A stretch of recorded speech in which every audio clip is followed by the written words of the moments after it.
Okay, let's get started, shall we? Oh shit.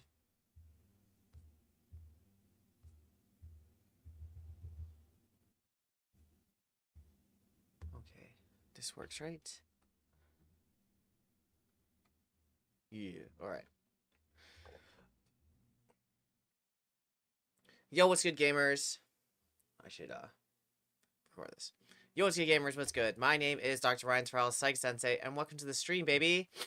I'm dying of allergies, but today we are going to cover or finish the article that we've started reading about mindfulness and gaming, and hopefully get some gems out of here. Hopefully have some nice realizations like we did last time about how to use mindfulness in gaming, or how you can be more mindful and present in what you're doing to climb.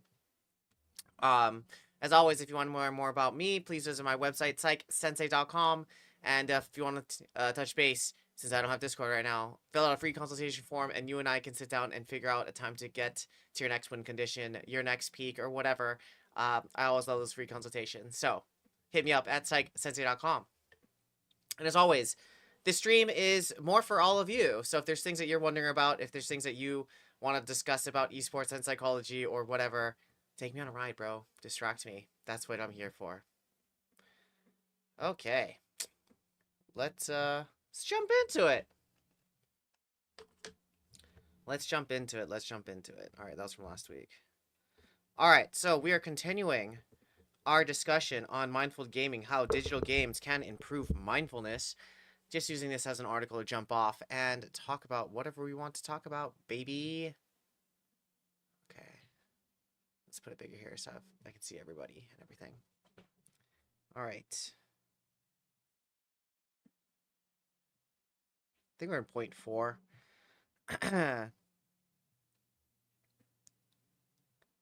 Yep. Right here, point 4. All right. We hit it.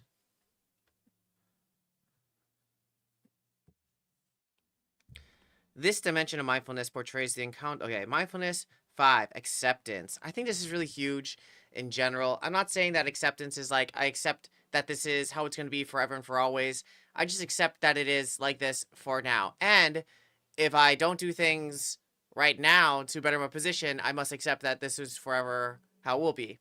So I think acceptance in general, people have like a different understanding of what it could be.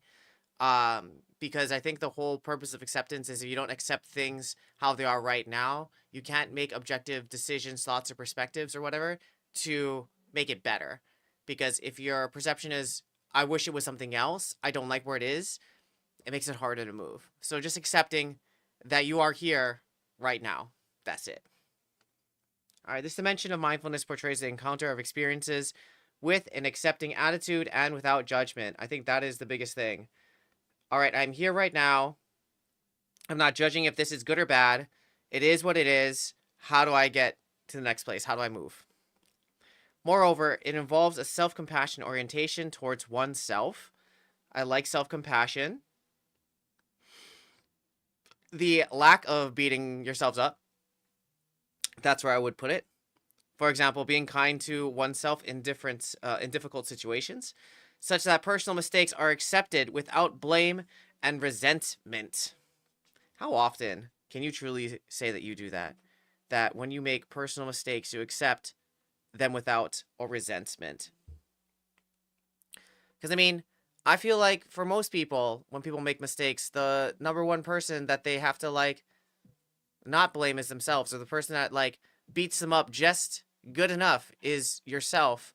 Or it's kind of like the 90s, you know, when you had like that N64, that cartridge or whatever, or the TV or the VCR, like in your house, like only you knew how to hit it to make it work, right? But if you went to your friend's house to hit their TV, they'd be like, dude, what are you doing? Or if your friend came over to your house to hit your N64, be like, bro, that's not how you do it. It's almost as if we do that to ourselves. Like, no one can beat me up as good as I can do it, or no one knows how to beat me up so good like I know how to do it. It's just funny. Because, I mean, I think one of the pieces of learning is accepting that you made a mistake, being able to sit with that bad feeling, fighting the non-judgment, and being able to objectively look at how you made the mistake to get better. But I think oftentimes people just get stuck in the blaming or resenting themselves that actually prevents them or makes them avoid the learning process, which is funny. All right, the name of this factor is therefore somewhat confusing since it refers to self-acceptance in particular rather than general acceptance. Yes, self-acceptance. I think that's important. The difference versus self versus general acceptance.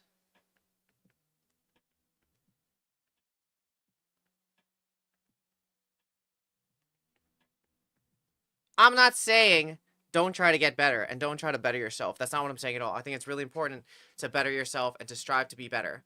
At the same time, if you're unable to accept yourself and where you are, it's hard to strive to be better. Especially if you're holding yourself back because you're judging yourself and how terrible you are. I think that's where the hard thing is.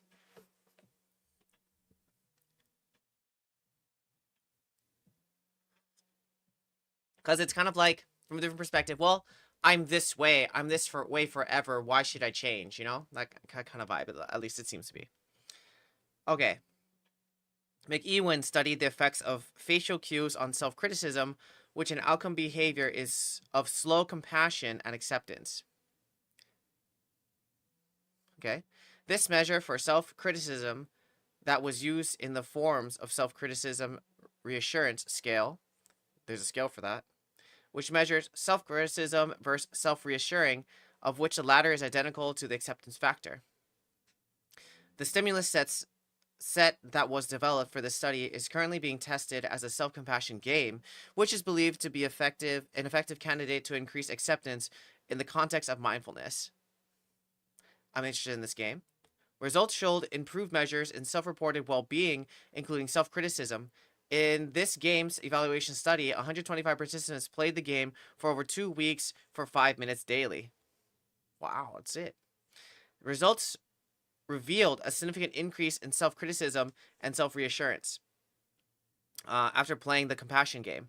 The effect was maintained after a follow-up period for 1 month. I really wonder what the self-compassion game is. Like, I wonder if it's like self-affirmations in the mirror. Maybe. I don't know. But hey, self-affirmations and self-compassion works in conclusion. That's what I'm reading.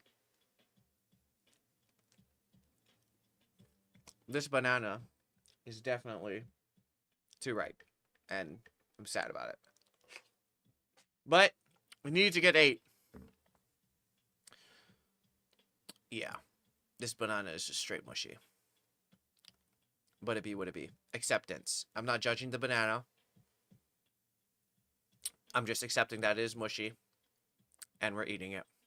That's where we are. Non-judgment. Wow. That tea is also very hot. Very descriptive. No judgment. Good or bad. It is just hot and it's mushy. Alright. The game by McEwen et al. To increase self-compassion has been found to be effective and may be feasible to increase acceptance in the context of mindfulness. In its game mechanic, its game mechanic presents the user with a 4x4 matrix of faces, which one has a compassionate expression, while all others are critical, and instructs the user to click on a compassionate face as quickly as possible.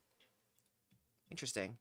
Design implications comprise an element of repeated training to shift a user's attention towards accepting positive emotional stimulus while ignoring other negative stimulus. I mean, that's a statement I think comes to mind when thinking about this is what you look for is often what you find.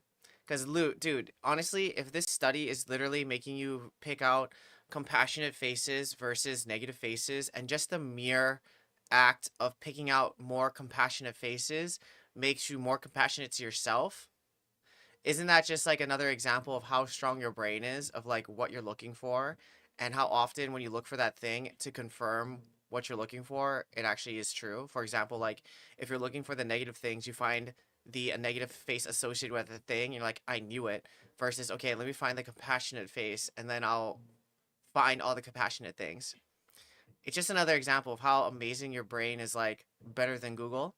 but instead of like Google actually like remembers and like puts like emotional markers on these experiences.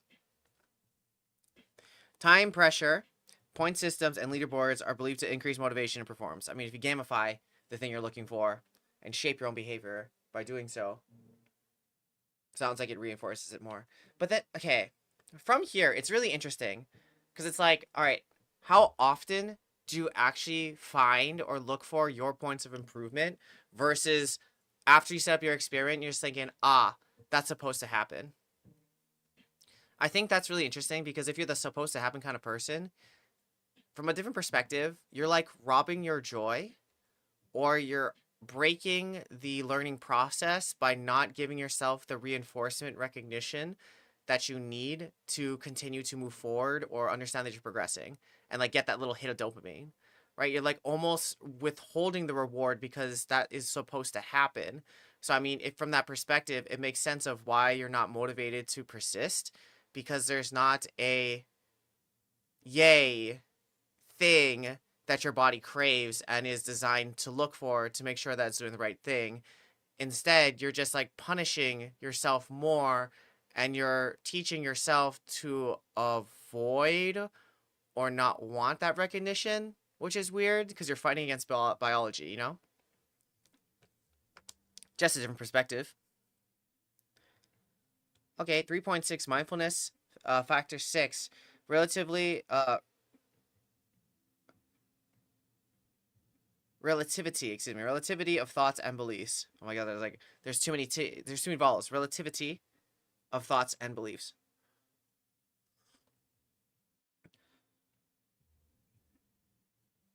Okay. This construct draws upon the recognition that thoughts and beliefs do not process universal truth, but are completely subjective and may not always correspond to reality. This is huge. This is huge. Because I think so many people think because they thought it, it makes it true, or because it's in my head, it must mean that it's in other people's heads, or because I saw it means that other people saw it, or because I'm hard focused on it makes me think that other people are hard focused on it, and it's from a different reality. They're not. Like everyone is in their own little worlds, and I think there was a funny thing in Piaget or like developmental psychology of the invisible audience where people will just believe that people are watching them all the time, but it's not true because as soon as you think about it, everyone's like too wrapped up in their own things to be thinking about you all the time. Um, but yeah, I think because we get stuck in our own heads, we think it's true when in reality it's only true for us. So share your funny thoughts with people because I think if you can lean on people and understand if your thoughts are based on reality or not, or based on your reality, it helps you give more perspective of how to solve this thing. Or is it as real as you think it is? Okay, thus people scoring high on this dimension would recognize that their evaluations about situations and other people can easily change. It also means that one is not taking one's thoughts too seriously, for they are only thoughts.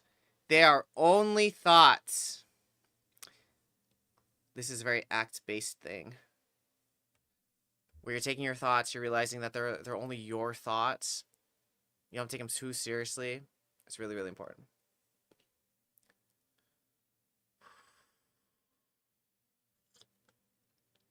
Your thoughts are real, and they're based on your reality, but that doesn't mean that they're always based on objective, real reality.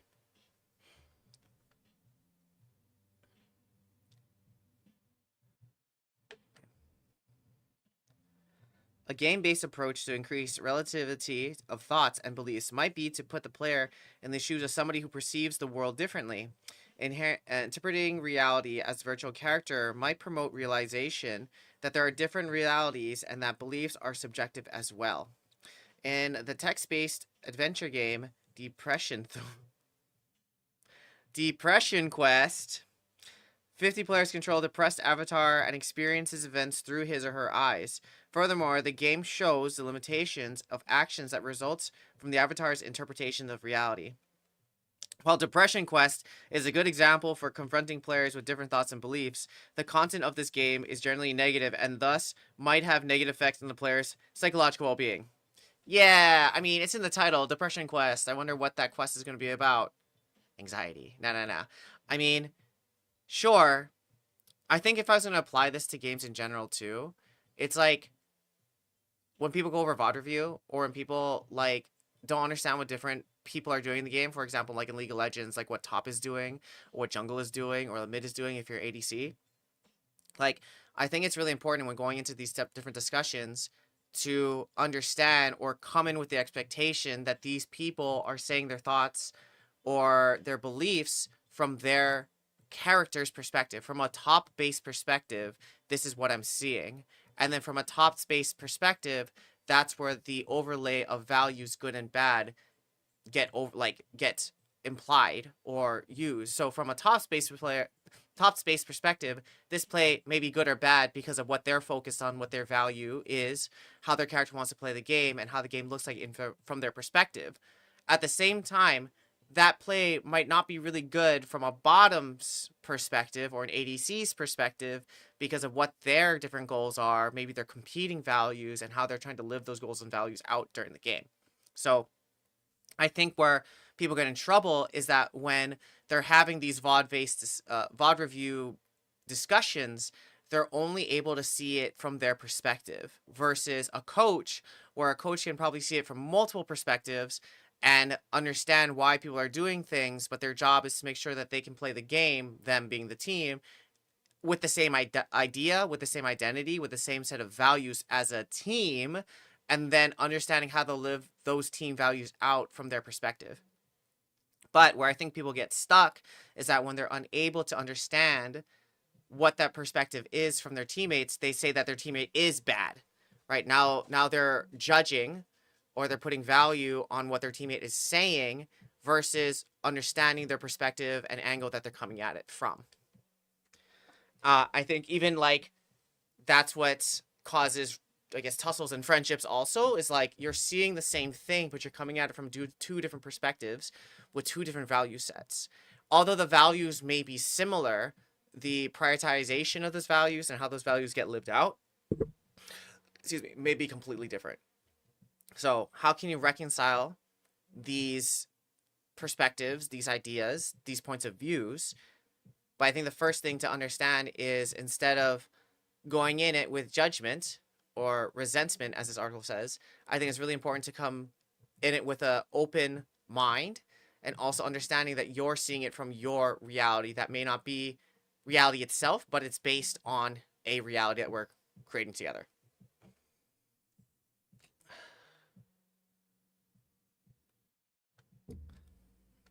All right.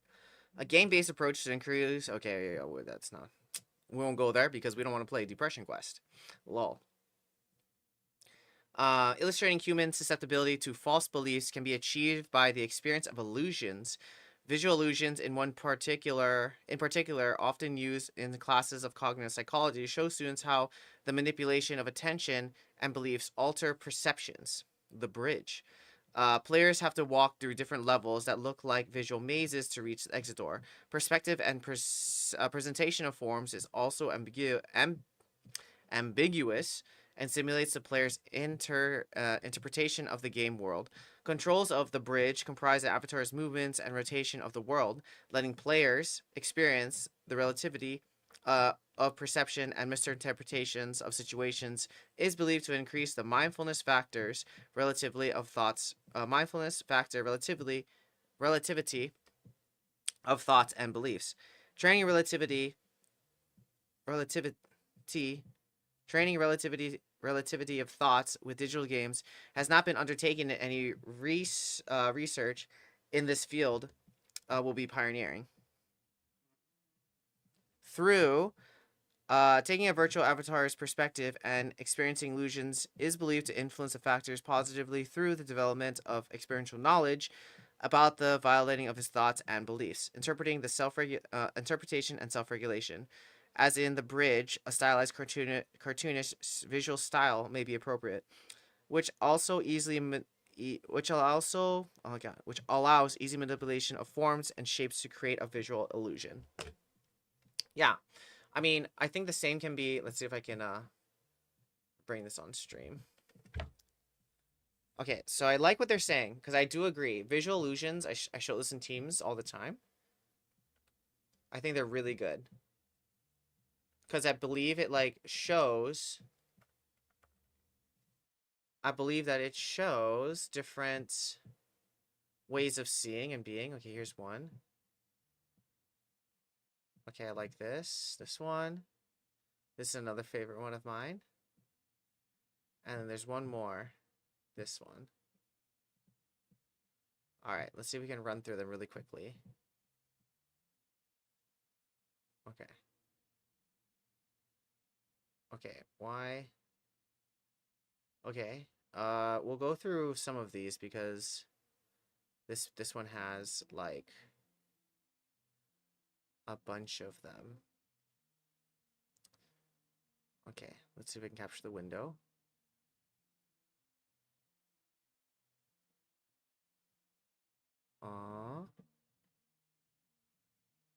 All right. So it's a really good one. Okay, let's make this really big. Not really big, but big enough. Okay, this is fine. Okay. I like this one. Okay, so this is... Can I make this bigger? Okay. Maybe it's not how many animals do you see in this, but sure. If you're looking at this image, what animals do you see? Okay, you're either going to see two things. You're either going to see the duck or you're going to see the bunny. Okay, if you see other things, maybe we got to check your eyeballs. Okay? So, I wonder if you can, if this is actually like, you actually see my pointer or not, but we're going to go through this. Hopefully, maybe I can show this.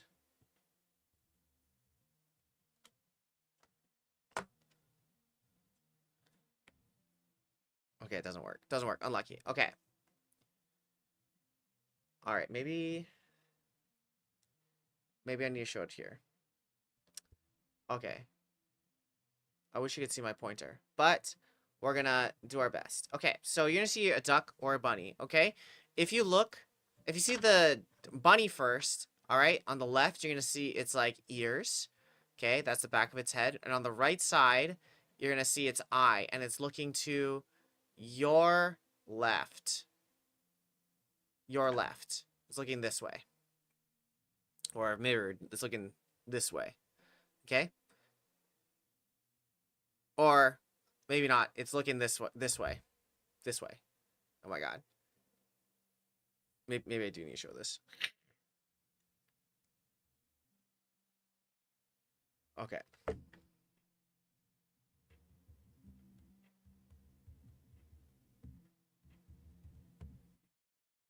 Okay, let's see. Let's see if we can get the same.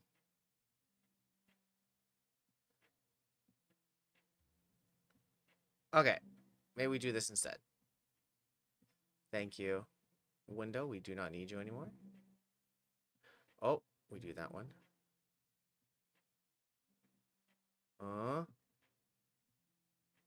Okay, get out of here.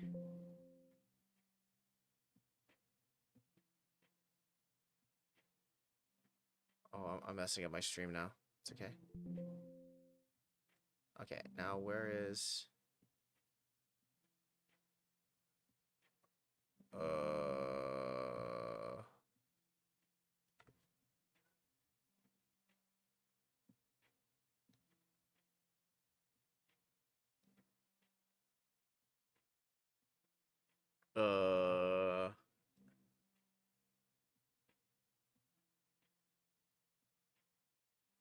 Okay, where'd it go?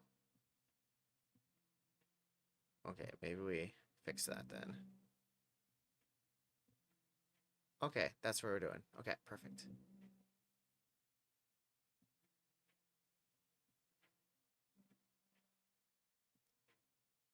Okay, we're working with that. Now, where did we go? All right. So, when working with these illusions, right? All right. I think it's really important because we're talking about not our... We're talking about our reality that's based on reality, but it's not really reality because it's just in our own heads. All right. And everyone's basically seeing their own version of reality that's in their own head. It's kind of like seeing this illusion. Like we both agree that we see this picture, which is reality, but then it begins to split. And what I mean by that is like, oh, why can I not bring up this picture? Okay, maybe we just do it in this because we can. We just do it in this because we can. Okay. We'll do it here. Okay, we'll put this image right here. Bang! Look at that. Look at us freaking doing technology. Okay. Okay, let's get these images. We want this one. Then we want...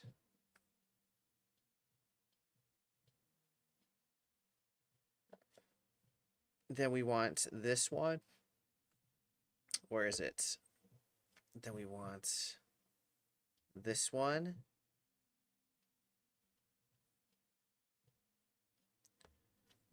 Okay. And then we want... Look at that one. Beautiful. And then we want one more. This one, our favorite. Okay.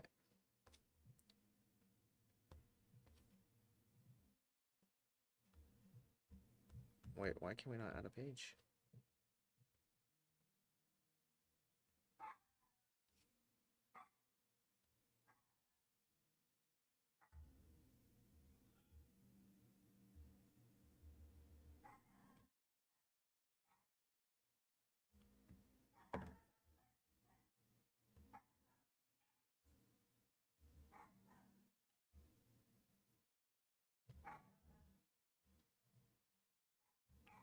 Okay, hold on. My dog is yelling.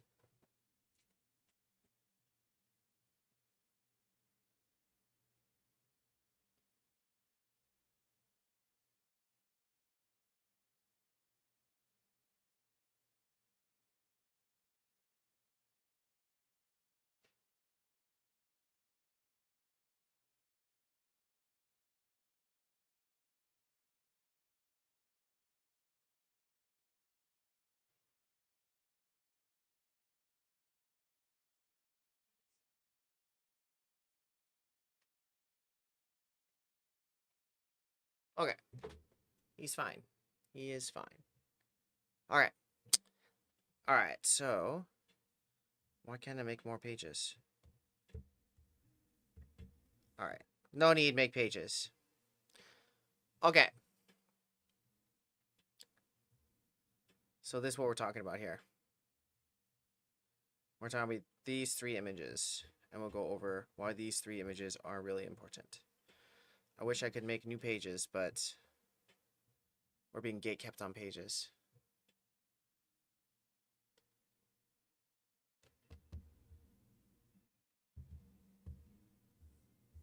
That's so weird.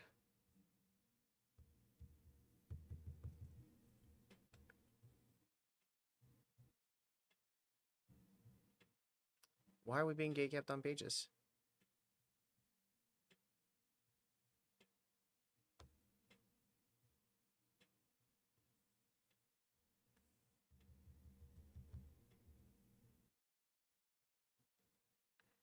Okay, well, that's one way to cheat.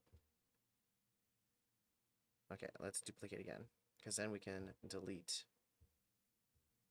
delete, delete, delete, and we can just talk about these images on their own skis, like we set it up. Okay. Don't worry, we'll fix it in post. Okay, because we're talking about relativity right now. Relativity of thoughts, that's what we're talking about. Okay. So let's do a little talk about relativity of thoughts. Okay, because that's what we're talking about, or this article is talking about with mindfulness and being able to be more mindful about what's going on. So what this article is talking about basically is how you see things, and it's your relative reality that is based on reality, but it's not the reality in general. And what I mean by that is everybody has their own little base reality in their own mind. Okay, the best representation, or what they're talking about, not the best, but one representation, the way they're seeing it, or an example of this is like optical illusions. And so why I like this is because when you see an optical illusion, you're able to see an image that comes naturally to you first. So when looking at this optical illusion, what do you see? Some may see that they see the old woman, and some say that they say the young woman, or a woman in general. All right, so relative. I'm gonna mess up this word because I can't even say it right now. But relative to each of us, if we're both looking at this thing, we both would agree that it's a woman, and that's like relative to us. But then in my relative reality, it is a young woman, and in your relative reality, it's an old woman. And the way that we're fighting, and the reason that we're fighting, is that we cannot agree on either if it's a young or an old woman, even though we both may agree that it's a woman. This happens all the time when interpersonal relationships. This happens all the time when it comes to video games and VOD review and seeing how to play the game differently. The main thing about this optical illusion, though, is all right, it's not about who's right or wrong about what they see. What's more important, though, is can we agree on what we see, and then how can we play better together with a picture that we both can see and agree to. Also acknowledging that our perspectives are also both right. We're not incorrect because there's both a young and an old woman here. It's just what are we agreeing to together so we know how to play, how to interact, how to communicate, and how to move forward together. If we're going to mix acceptance into this bad boy, I may not agree with your perspective, but I'm going to accept that that is your perspective and that is your objective reality. Because if I can accept that, then we can do something together objectively. But if I do not accept your perspective and you do not accept accept my perspective, then we can't go anywhere because we're still fighting about what it is. All right, so you might see a young woman here. And if you want to see the young woman, her nose is right here. Okay. This is her eye. She's like looking to the side over her shoulder. Okay. Then you see that this is her cheek. This is her chin area. Very, very defined. And then this is like her ear. This is her hair. Okay. She's got like a nice do. And she's got like a flower. Oh, not flower. A feather in the front. Okay. And then this would be like a necklace here. And this is like a fur coat. Okay. That's the young woman. And then you might be wondering where the old woman is. And the old woman is right here. So this is her nose. Okay. This is the old woman's eye. This is now her mouth here. This is the same kind of coat. This is her white hair. This is like something covering her face. And then same feather here. Okay. So young woman looking over her shoulder. Old woman's nose. Okay. Here's another optical illusion. All right. What do you see? And what is your snap reaction? This is kind of like, what color is it? Blue or white or brown and gold or black and gold from back in the day, that dress, you know? So people say that they see two different images. The first image they see is a duck. Okay. If you see the duck, this is the duck's bill here. This is the top of its head. And its eye, it's looking over its bill, right? And this is the back of its head. All right. If you saw a bunny, the duck's bills now become its ears. Okay. This is still its top of its head. And the eye is now looking the opposite way. Bunny. See it? Optical illusion, right? Your it's very interesting to see through these optical illusions. What is your first reaction? And then can you stop to see the other image in the image? Here's the last one. It's one of my favorites. It's very, very simple. Let's make it bigger for all my old folks out there.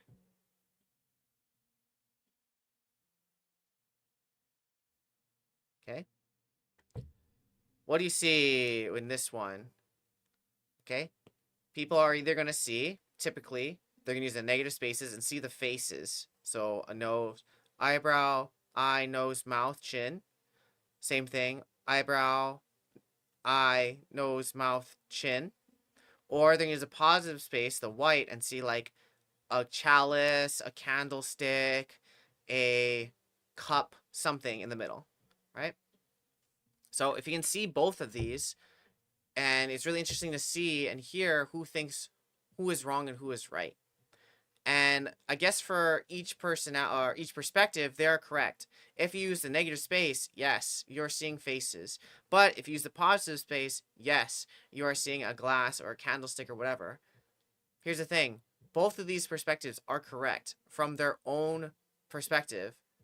And also, in the grand scheme of things, they're both correct. There is both a face and a vase here. But now we're talking about the difference between your reality and collective reality, where both can be true. The goal here is, though, is understanding your reality while being open to the objective other realities. And then how do you want to co-create the reality that is happening between you two? That is it. But how often do we get stuck in it's either all faces or it's either all vases, and we're unwilling to even step into or understand or see how the other side is thinking or how it could be right from their perspective, and then we fight. So that to me is what this article is talking about when they're talking about relative what are they talking about? Relativity of thoughts and beliefs. That's all we're talking about. Now, why does it look so janky? You know what I mean? Okay, well, we're gonna try that. We're trying that. Yeah, why does it look so bad? I guess it'd be like that. Okay, well, we're doing the rest of that like this because it looks bad otherwise, so I'll fix the background later. Okay, that's 2 note for Ryan. Ooh, and I don't like that it says air player. Is that this only? We're learning so much right now. We are learning so much. I guess I can cut it off like that. That's kind of aids. But it looks better. Looks better. Looks a little better. I don't like that it says air player. Who does that in real life? You know what I mean?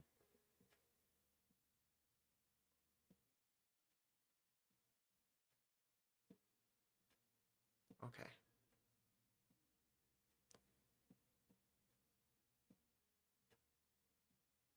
Okay.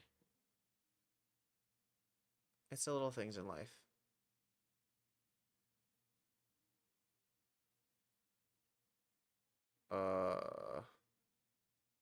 There you go. Center on horizontal.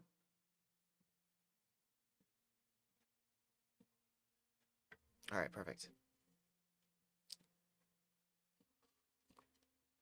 We'll fix the background, I guess. No worries. That's what I'm thinking. If you really wanted to talk about that, right? That is exactly what we're talking about. Oh, that's so much nicer. Okay.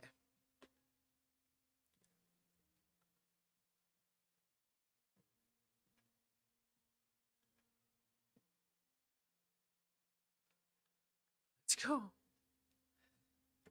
All right. Mindfulness factor number 7. Okay, mindfulness factor number 7. Insightful understanding. Okay, insight derives from understanding that the quality of an experience is influenced by its subjective evaluation. Seeing through the linked, seeing though the link between evaluation and perception makes it easier to spot negative conditions that might cause catastrophic interpretation of situations.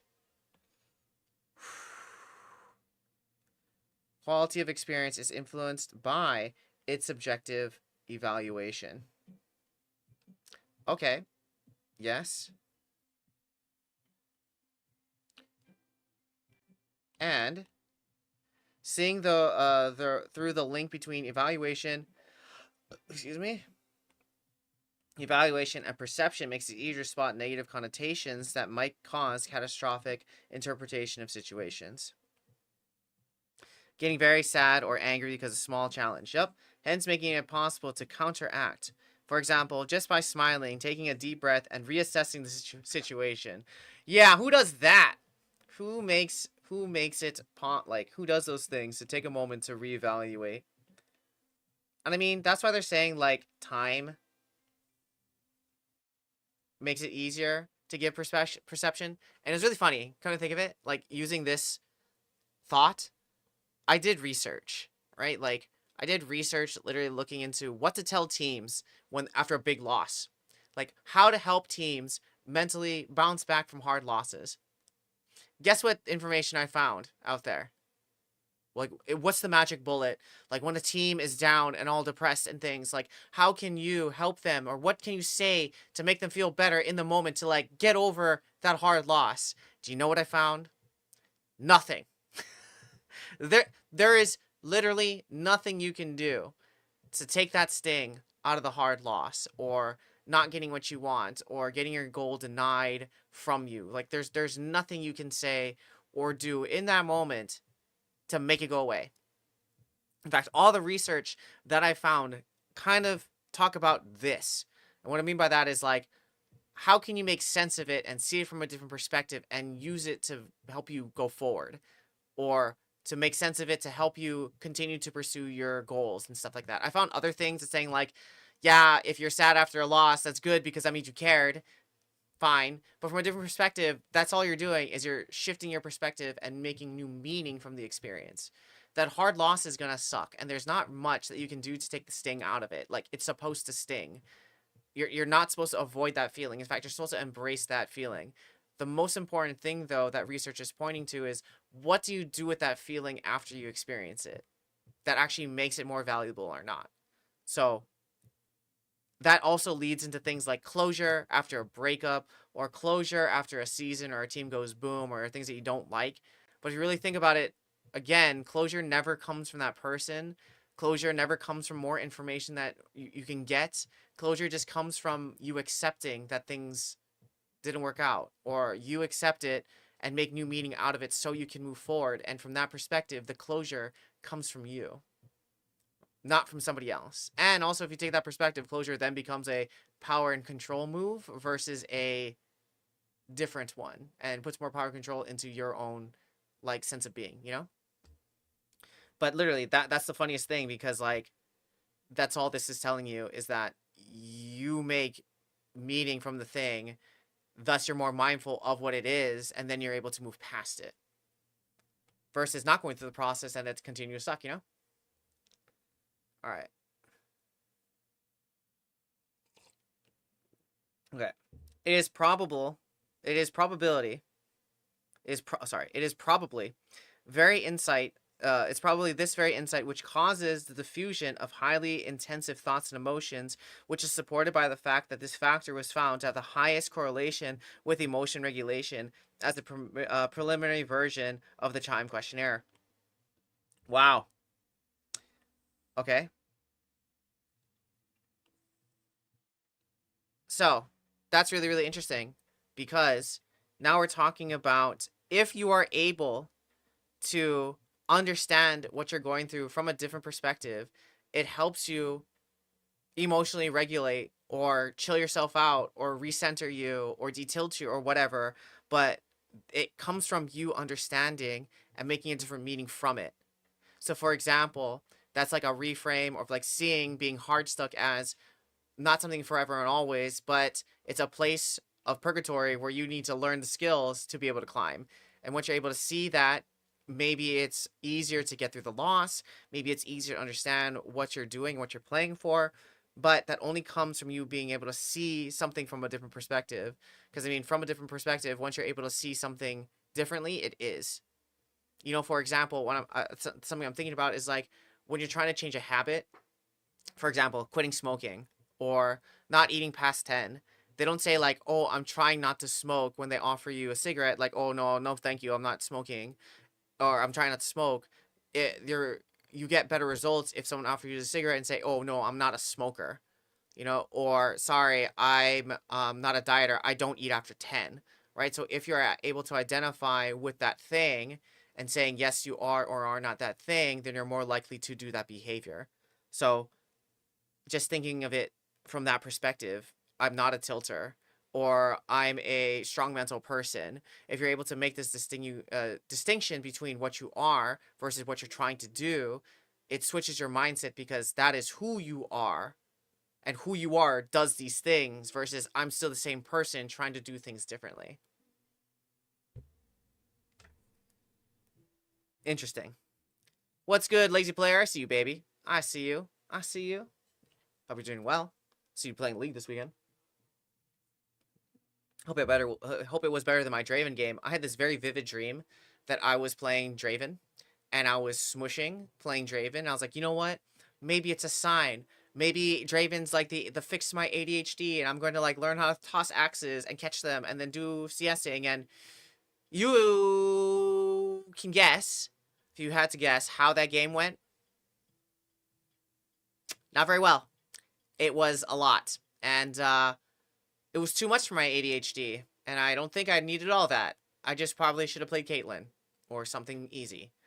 But in conclusion, my science found that Draven's hard. Whoops. So if you're on my team during that ranked game, my bad, boys. I did my best. I dropped all my axes. I'm sure you did my rest in a moment. Yeah, I did. But sometimes your best isn't enough, you know. But I still had fun. I still had fun. That's my Draven story, though. All right. In the game, Dinner Date, the player is in the role of the subconsciousness of this avatar Julian who is waiting his date to arrive. Oh my god, this is amazing. The player is forced to observe all the thoughts and worries of Julian as time passes by and nobody arrives. In Dinner Date, all thoughts of the protagonist are verbalized and the players cannot avoid them. This game is believed to influence the mindfulness factor insightful understanding because the player is actively confronted to hear worries from a third-person perspective. Oh, that sounds terrifying. That sounds terrifying. And by doing that, sees through its exaggerated absurdity. Although insightful, this game might be problematic when it's intended to be used for cultivating mindfulness because of the negative nature of the content. I mean, I feel like with all these games that they're introducing, like Depression Quest, all this kind of stuff, more so, it feels like what's your face? Flooding or empathy training, versus an actual game. Lamau, I feel like a lot of people that I have people have that one Draven game and they're like, wow, this champ is strong. I can play this. And then you play against champs with a lot more, with a lot of momentum or CC and you're just like, no more axes. That is exactly what happened, yo. That is exactly what happened. I played against a Draven and they just completely smushed me and I could not run away because of their, the other E thing that slows you and pushes to the side. I'm like, dude, Draven's the way. I understand why Tyler 1 played Draven. And then you lock in Draven and you're like, that's not happening for me. And in fact, why the axe is hitting me in the face? Yeah. Yeah. And there's a stark difference between ARAM Draven and Normie's Draven and then Ranked Draven. Three very different Dravens. Three very different experiences. Yeah. So, in conclusion, no more axes for me. Maybe I wanted to play Ezreal instead. Maybe that was the move. I don't know. But it definitely wasn't Draven. That was not the pick. Not the pick. All right. A positive version of this general idea, spiced with a substantial amount of humor, is the game Octodad Deadliest Catch. The player impersonates Octodad, the protagonist of the game, who is an octopus masquerading as a human. This means that everyday human tasks have to be performed with tentacles instead of hands and legs, which is both difficult and funny, which controls made intentionally clumsy. It is believed that the humor derived from mistakes in this game can be transferred to the player's personal perspective of life. Thus, playing Octodad might increase insightful understanding. This claim, however, needs to be verified. I mean, what's also really interesting, too, from this is, like, understanding what people's like perspective is of making mistakes and how okay they are in making mistakes. Because like in both of these games, like you are allowed, encouraged to make mistakes, you know, because the controls are clumsy or whatever, and it puts you in the different perspective to make mistakes. But I wonder if players actually accepted that it was okay to make mistakes and then actually allowed them to fail and allowed themselves to feel the bad feelings, because right after those bad feelings is maybe the perspective taking to make those bad feelings into lessons learned. But because we've deemed that making mistakes is bad, and if I feel bad that I made the mistake, you know, like if I feel bad about it, that's the purpose so I don't forget.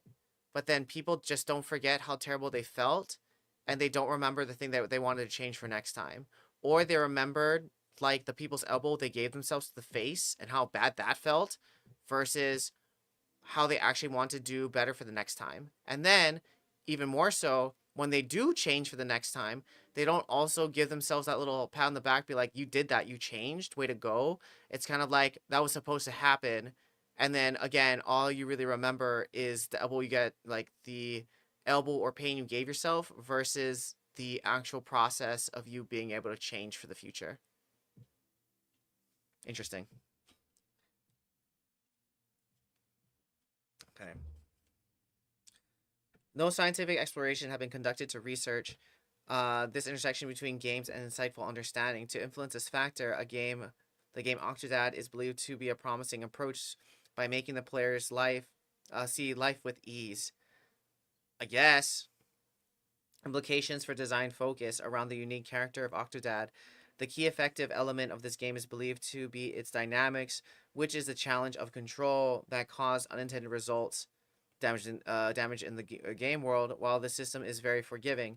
This takes out the seriousness of the interactions and facilitates a humorous experience. Okay, I can see that. All right, last one, boys. Last one. We are crushing this. Okay, mindfulness factor number 8.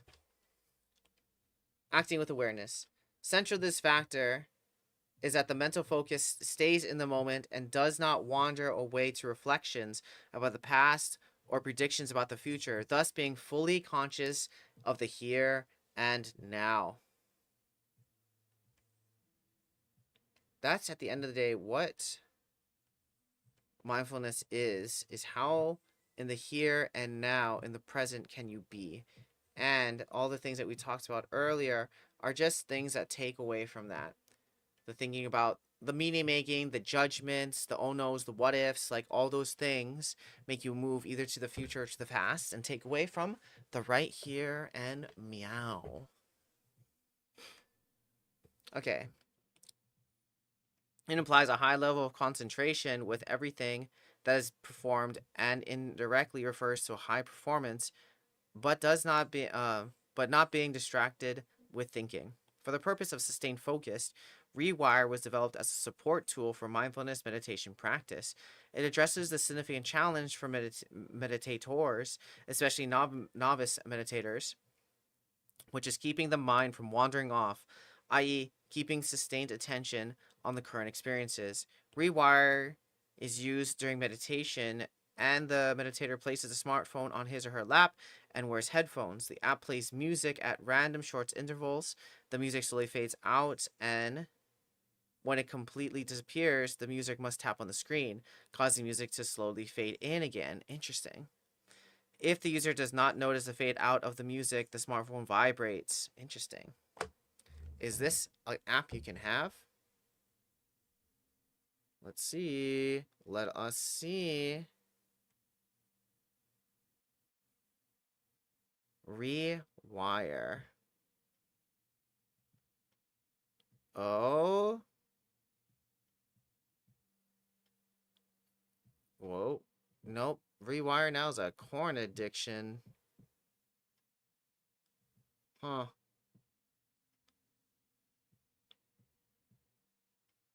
Okay. Maybe not in the US. In the US, it's a totally different app. But it's interesting. I like that. Like you have to pay attention to the music, and if it goes out, then you have to tap your phone. That's cool. Okay, Rewire makes the practice of meditation more effective by shortening times of unawareness so that the process of observing experiences non-judgmentally can be given more time. The second process has been shown to be a key beneficial mechanism in mindfulness practice. Attention has been studied extensively in cognitive psychology, and a wide range of measures and tasks have been developed. The general mechanics have been redesigned as games and rebranded as brain training. Okay, gamification, however, usually do not go beyond adding points and a player score on leaderboards. Furthermore, it is unclear whether training attentional control in an abstract virtual context transfers into world applications. Fair. Fair. I think that's what they're trying to do now, though, is that they're trying to link the training of your brain into actual game performance or being better able at regulating your brain. I think that's at least what they're trying to do. The method of not altering the breath with a defined pattern but observing it naturally while counting breaths was already tested, as described in Mindfulness Factor 1. Okay. The ongoing cognitive demand for counting breaths requires participants to sustain a focused attention, and its practice was found to significantly decrease mind wandering, which is a symptom of inattention. Therefore, breath counting as a method for counter-conditioning the mind from being susceptible to distraction and thereby training focus is believed to be a valuable method to train acting with awareness in the context of mindfulness. All right, so you don't actually need a Fire to Rewire. Ooh, is that the app in the US?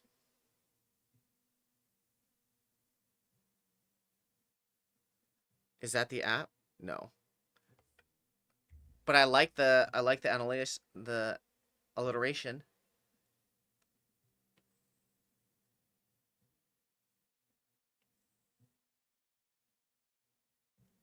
Okay. But interestingly, you don't really need that. You can just count your breaths, and that's able to help your mind stop from wandering. Okay. With already proven beneficial effects on attention, shooter games in general might be suitable to increase the factor acting by awareness or with awareness. Comparing gamers of action video games, first-person shooters with non-gamers, gamers were found to be better at resisting attention and capture. The conducted experiment used a target search task in which gamers responded quicker than non-gamers in all conditions, suggesting that these gamers were more successful in ignoring distractions and thus showed better executive control. Findings of this study furthermore show that beneficial effects are extended to exogenous bottom-up attentional control as opposed to only the endogenous mechanisms top-down, implying that successful transfer of the skill to other domains. Okay, so if you practice this stuff and practice controlling your brain outside of the game, it does show crossover to in-game attentional control, which is good. These findings are supported by other study, which use the steady state visual evoked potentials technique to investigate the neural functioning of attention in action gamers and non-gamers. Participants viewed multiple streams for rapid sequences of alphanumeric stimuli presented at different distinct temporal frequencies, which invokes independent brain signals and allows tracking brain activation of both attended and unattended streams. The gamers were more efficient at suppressing the distraction streams than non-gamers in this attention-demanding task, supporting prior findings of action shooter games increasing focus. Okay. Okay. But here's the question for those gamers. How often are you practicing focusing on what you want to focus on in and out of game? Because I'm thinking that if you're able to practice this intentionally, that's really good. But as soon as you start going on autopilot, I don't think that you're doing the same skill and now just are there playing versus actually actively practicing attention regulation through your game.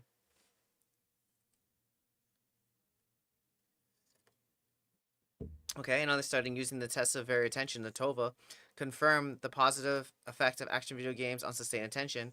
In this experiment, gamers responded quicker to targets while being no less accurate and showing the same time, and at the same time, no difference in impulsivity. Okay. Approaches exist that can train attention to achieve general concentration that is associated with mindfulness factor of acting with awareness. Research on action video games, especially shooters, yields very promising results to train the desired attentional skills that are associated with acting with awareness. In further support of this assumption are the results of studying showing that gamers of this genre show increased mindfulness scores for present-centered awareness compared to other genres. In my adolescence counseling class, my teacher was talking about briefing anxiety. One way seems kind of similar to exposure therapy, but essentially, it's just doing something in anxious situations that calm you down, so you can rewire the anxious part of the brain. So you need your neurons to fire so that your brain can rewire, and I feel like it applies to a lot of situations. Yes, I think so too. I mean, it's essentially like, ah, also, I feel when I was taking League seriously when I was younger, I was actually practicing something in the game and then reviewing my games after like a day of playing to see if I was successful. Yes. And then I bet you through that process of focusing on that thing that if you're actually getting better, then you're also rewiring your brain what to focus on and then what to critique yourself on versus just going back into your natural grooves of if I lost and it's bad and that hit myself. So absolutely, I think that's what you're doing. Basically, I like the word that you're using, rewiring. It's basically giving your brain a different experience of what is happening and what you're focusing on and then rewarding yourself through that process. So I love that. Absolutely. Yes, yes, yes. Psychology. All right. To address implications for HCI, the common property of those games is the presentation of context relevant stimuli in a very detailed visual world. The system provides many clear objectives of interest where focus is vital for the player. The game objectives are not static but moving and shooting, which is believed to be the key dynamic that enhances focus and sustained attention. Yeah, the thing is though with this, as always, is like how active are you in attempting to control your attention? Because yes, there's a lot of things that you need to attend to and keep in mind during your game, but if you're unable to be intentional in picking those things out and then responding to such, you're not really learning, you're just reacting to the game, which is how you build up game sense. But a faster way that you can build up game sense is to actually like put it all together and be an active learner and knowing what cues precede what behaviors and why. Like once you're doing that, you're learning your game and then you can learn it faster, then go on autopilot and learn other higher order level things. That's called chunking in psychology.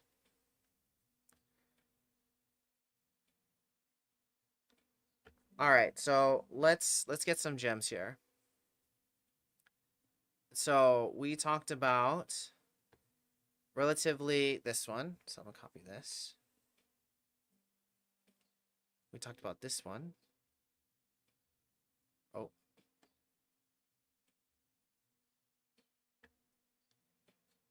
Okay, maybe it's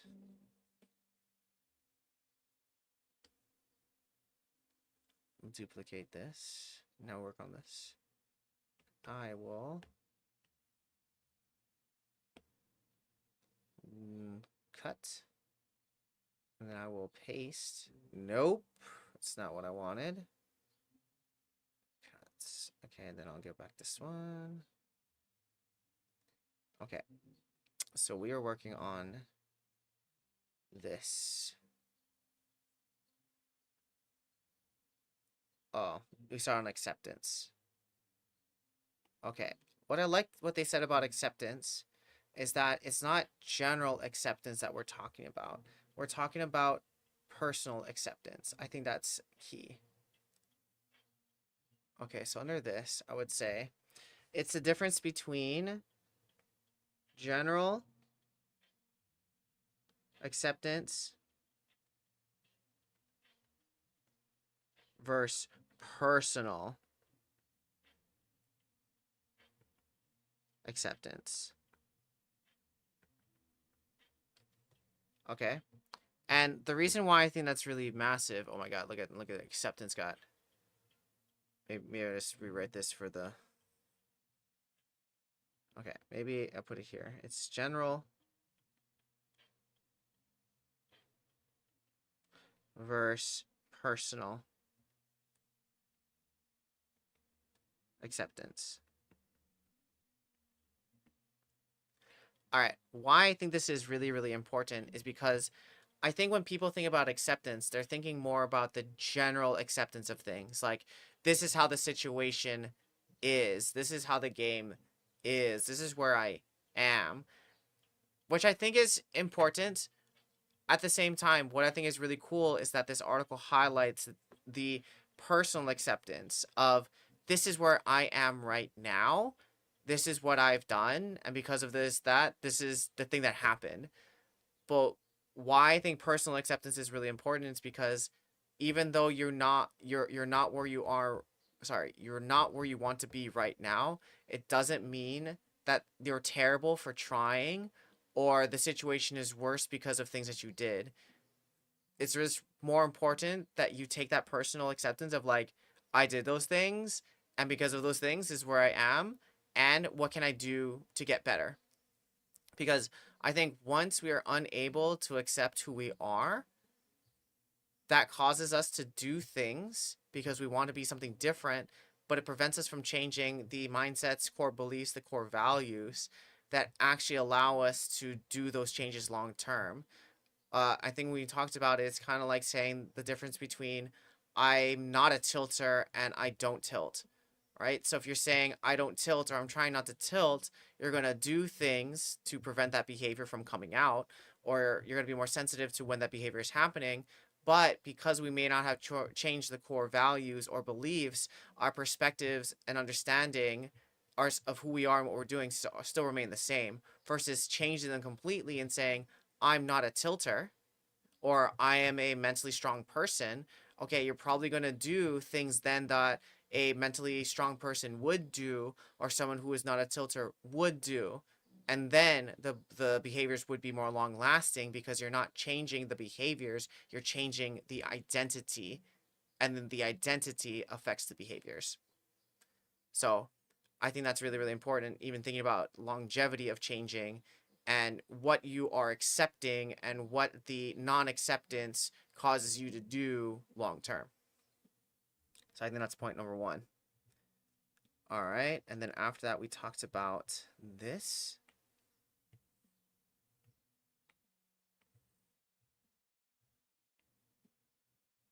Okay.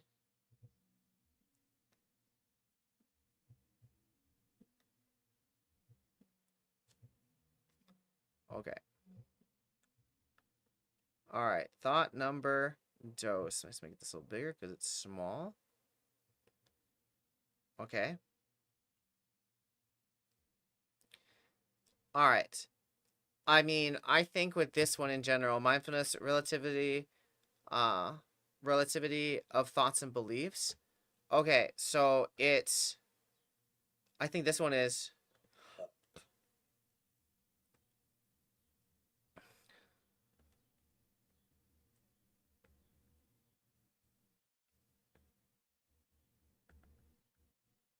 uh,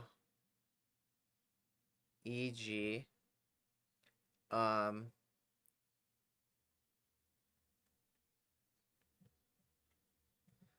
I think this one is really important to think about, like, the difference between your delusion and the collective delusion. And what I mean by that is, like, everyone lives in their own world and they see things from their own perspective.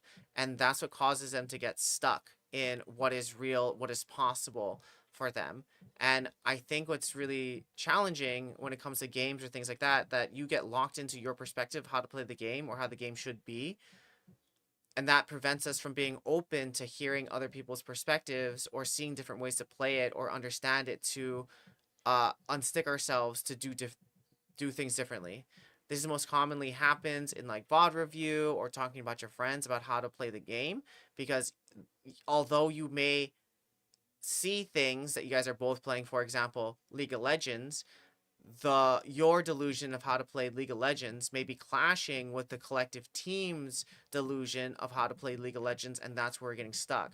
So it might be really, really important to understand how and why your way of playing is in your head, or like why you want to play the way that you're playing, or the benefits of the purposes, and then making sure that you're able to communicate or understand that to your team or your friend, so if they can agree that that's how they want to play the game too, and then they can fill in the gaps of how they want to color the picture for using their paint, although we're agreeing that we're coloring page 32 that is a dinosaur. So we both see Littlefoot, or we both see a brontosaurus or whatever. Okay, how do you want to color the brontosaurus from your perspective? Or can we agree that we're even coloring a brontosaurus is the first step? So accepting that you're living in your own delusion, everyone else is living in their delusion, and how can we be open enough to see where we're coming from so we can co-create this delusion that we're playing together. And I mean, another way of saying that is the faces and faces example of like, okay, can we agree that it's both faces and vases in this illusion? And then as a team or whatever, can we agree that we're going to be doing one or the other, even though both of us are correct and both of us are wrong from that perspective, or a different perspective, I guess. But how can we be open enough to see each other's perspective and then agree on one to move forward together? Which I guess is like the basis of relationships or couples or everything in general. All right. And then this one.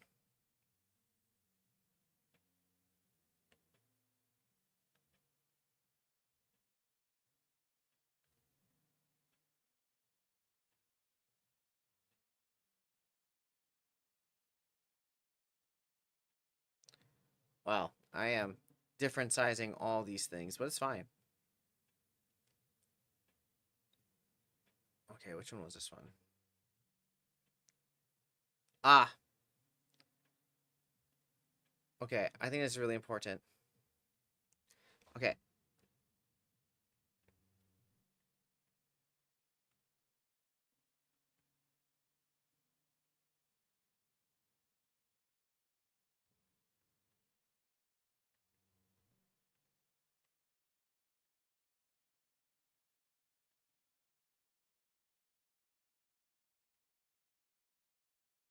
What?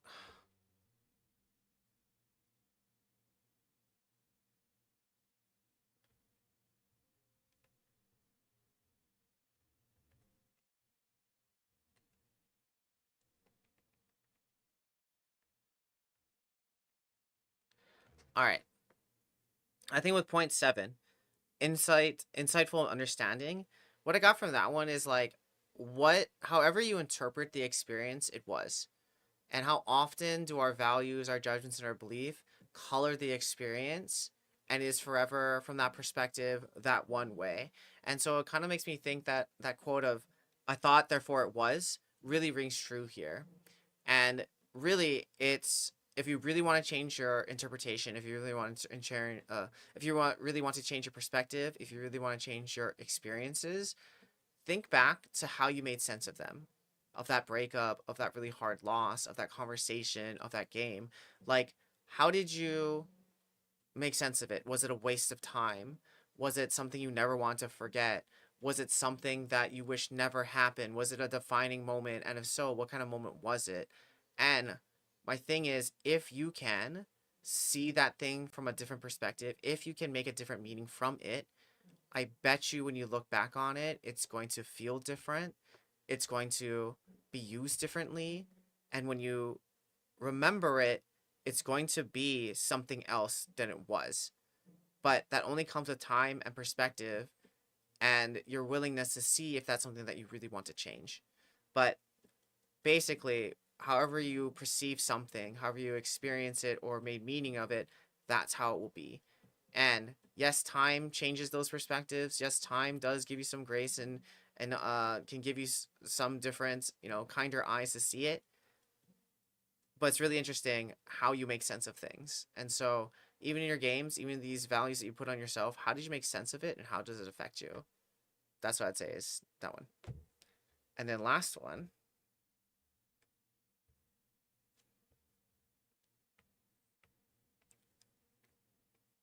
I know I could even do this. This is learning rare.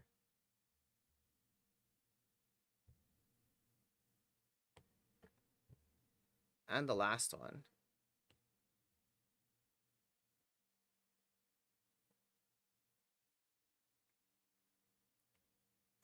And the last one. Mindfulness factor, acting with awareness. Ah, how hard is that? I think this might be the hardest one.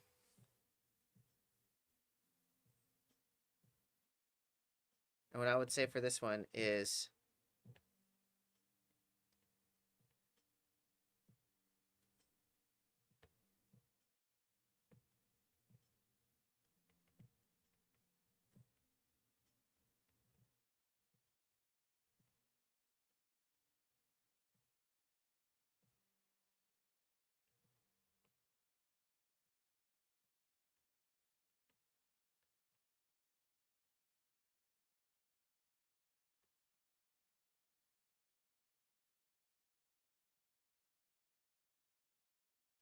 I think this is kind of the antithesis of this entire mindfulness thing.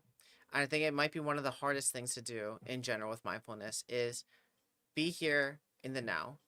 Yes, I think it's important for us to think about the future and what we do now that affects our future. And at the same time, I think it's really important for us to remember what happened in the past so we don't make those same mistakes moving into the future, or when those things come up again, we know what to do differently. I think that's super duper important. At the same time, how often do we get sucked into future forward thinking about the oh no's, the what ifs, or the past thinking of the shoulda, coulda, woulda's? I think it's so easy for us to either get stuck there or there. But if you really think about where gaming lives or life lives, it's right in the middle. It's being present, it's being open to experience, it's being here to be along for the ride. Because if we're unable to be here, we are unable to move into the future or calculate things that happened in the past to make sure our future is the one we want.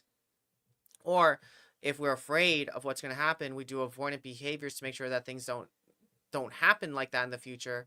But oddly enough, when we do the avoidant behaviors, sometimes that makes the thing that we're afraid of into the future actually coming true. Or if we do the, oh my God, I'm so sad that I don't want those things to happen, we just lay down and then nothing happens.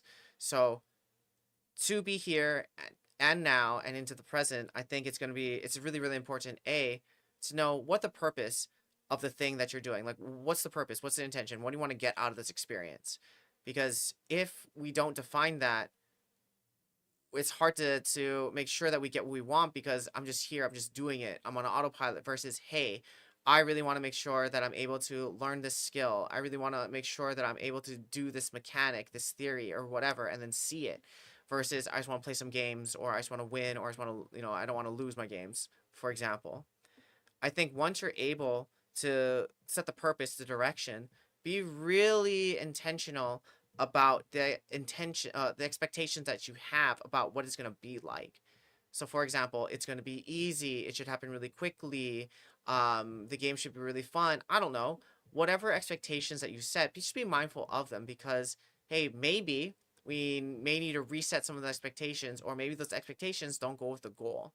For example, winning every game may not be the same goal as learning from each game, right? Or focus on this mechanic to learn from the game. Winning may not happen. So I think it's a breakdown between those expectations and what's actually happening. But then that goes back down to what's the purpose and making sure that your expectations match that. And then lastly, if you really want to be mindful and be present about what is happening, just be open for the ride. Yes, we may not have pure control, like a sailboat may not have 100% control about where it's going. At the same time, the sailboat can always angle its sails to catch wind to get pushed in that direction that they want, even if there's no wind. So I think it's really important just to be open to the experience, um, allow yourself to be nudged or whatever by the winds of life or the winds of the game, and making sure that you're still able to influence it to the best of your abilities. Yeah, I mean, I think that is a like how you can use mindfulness. Sorry, how you can use games as a catalyst for mindfulness. But I think the most important thing when talking about games and mindfulness in general is you have to be very intentional in the application of it. Because yeah, there are so many things to pay attention in games, but if your intention isn't to do that or isn't to pay attention, then we already lost the whole entire thing of mindfulness and flow. So to set it up, what do you want to be mindful of? How can it help you? And then how can you remind yourself to practice it in and out of game? So, for example, out of game, I like that they said that there's a bunch of apps at the same time. You just being mindful of counting and being aware what breath you are on prevents you and trains yourself to be less impulsive. That, however, involves you sitting down to do those breath counts and doing the cross training per se of mindfulness so you can apply it to your games. I think it's really interesting because this whole discussion on mindfulness was like, how do you increase it? But a different discussion about this whole thing could be, how do you want to practice it and how intentional do you want to be of it? But yeah, I like how they had the criticisms of that shit's boring. Because it is. Fair. All right, friends, that is it for me and this article. We finished this one. I'm really excited about it. I'm super stoked that we were able to talk with it, and I hope you got some cool little nuggies for you too. My plans, though, next week Friday to come back at again at 12:30 to read more or play some games. We'll figure it out. But if you enjoy the stream, please check me out on YouTube at Psych Sensei, or if you want to work with me, you can fill out a free consultation form at psychsensei.com, and we can figure out what's kind of going on, how to help you increase your mindfulness and intention, and help you start crushing your games today. But if not, I'll see you Friday, and maybe on the Rift. All right, friends. Well, please be safe out there. Please take it easy. Love ya. And remember, stronger mental wins. All right, friends. Take it easy. Peaces. Bye. Thanks for checking in, lazy player. I'll see you on the Rift, baby. Bye.